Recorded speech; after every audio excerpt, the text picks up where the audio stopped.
Hey everyone, welcome to another Canvas tip and trick. Today we're going to cover how to create an anonymous survey.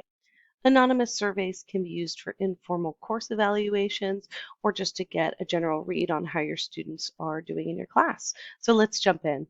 First, we'll go to our Canvas course. Then we can click on quizzes or we can go into our modules and create a quiz that way. Either way is fine. So we'll create a new quiz.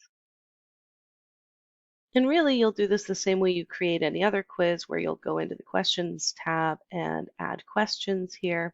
But the big thing that you'll need to do is under the details tab, and it's under your quiz options. So the first option we have here is quiz type. Choose ungraded survey and click on this option to keep your submissions anonymous. All of the other quiz options are totally up to you.